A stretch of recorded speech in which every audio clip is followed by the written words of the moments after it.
Добър ден! Първо искам да благодаря на медиите, че се отзовахте и че има така живо присъствие, освен онлайн, и че има и интерес така към това, което ще кажем. Казвам се Мирослав Григоров, баща съм на Томас Григоров, на 16 години, от град Пазарджик, спортист, национален състезател по модерен петобой. За 2023 в спортистите на Пазарджик беше определен за номер 3, за 2022, когато беше едва на 14 години, беше определен за номер 2 в спортистите на Пазарджик. И тази година се оказа по неясни, така да кажем, за нас причини, че той въобще не е попаднал в номинациите.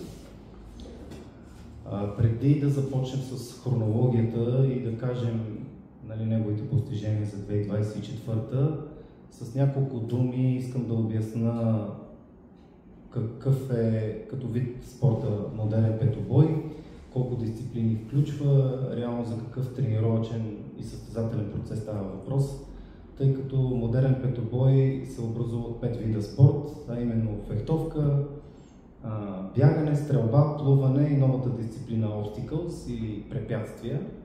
Тя е на място на конната езда.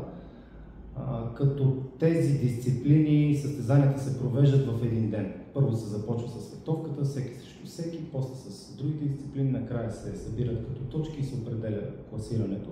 Образно казано, да не изпадам в детайли.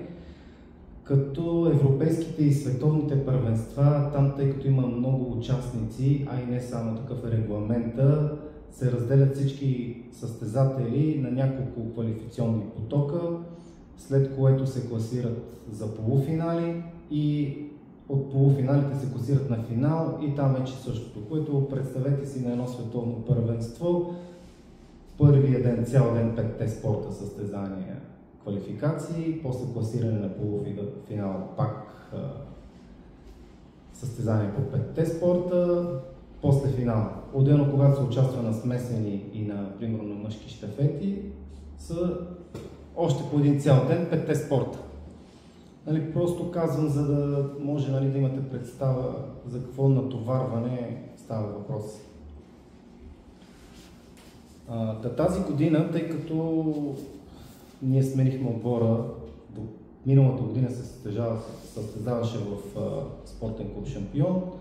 След приключване на състезателния сезон се прехвърлихме в спортен клуб Олимпиец. И направо ще ви кажа една хронология. На 19 декември, аз даже ги имам, в смисъл такъв като разпечатани, ако искате да си ги снимате или просто че го имаме черно на бяло. Бившата треньорка на Томас му изпрати на Viber следната комуникация. Томас за бърза проверка, номинацията, днес последен ден, срок, ако има нещо за корекция, и му изпраща. Това е самата номинация, която се вижда, че е на бланка на спортен клуб Шампион 2. Отгоре е логото на клуба, спортен клуб Шампион 2, адрес и така нататък. Ще ви я прочета. Номинация от спортен клуб Шампион 2, модерен петобой, град Пазарджик, за 10-те спортисти на град Пазарджик 2024 година. Томас Мирославов Григоров, 16 години, и отдолу са изброени неговите постижения за 24-та, за които да бъде номиниран, а именно, сега ще ви ги прочета: държавен шампион до 17 години по модерен петобой, държавен шампион до 19 години по модерен петобой, държавен шампион до 22 години. Това означава, че той е шампион в 3 възрасти. Носител на купата Христо Чочев. Държавното първенство се проведе в Пазарджик. Четвърто място, щафета микс на световно първенство в Португалия с националния отбор. Щафета микс означава мъжка и женска щафета. Той и едно момиче от националния отбор от Велико Търново постигнаха четвърто място на щафетата на световното в Португалия при жестока конкуренция. Седмо място, щафета момчета, световно първенство в Португалия с неговия завършил отбор Георги Илиев, който също е Пазарджик момчето. се класираха седми на световното първенство.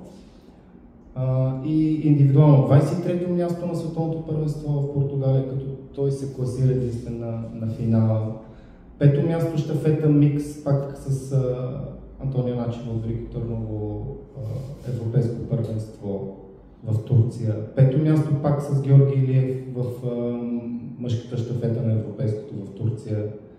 14-то място индивидуално пак на европейското първенство в Турция на финала. И на европейско първенство за 22 годишни, тук просто не съм извадил класирането, но участва на европейско първенство за 22 годишни на Световна купа за мъже София, тъй като когато ние сме домакини, могат да участват наши състезатели. Просто да видят конкуренцията и така нататък. Отдолу имаме с уважение Анна Георгиева, председател, 19.12.2024.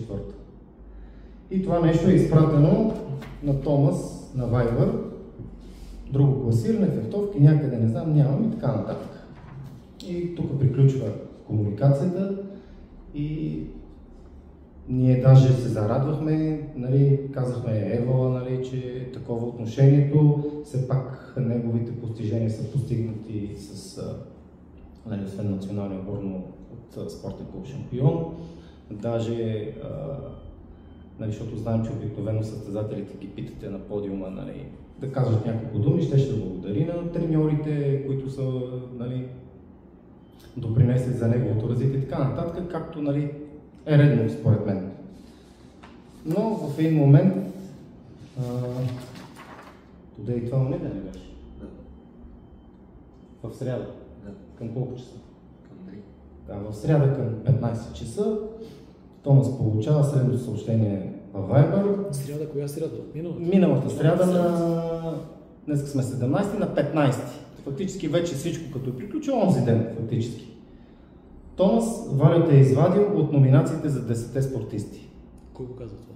Ана Георгиева. Пак същата комуникация. Ето, Томас, когато му изпраща за проверката на номинациите и после приключихме с това нещо и си мислиме, че всичко е наред и изведнъж Томас Валю те извади от номинациите за 10-те спортисти.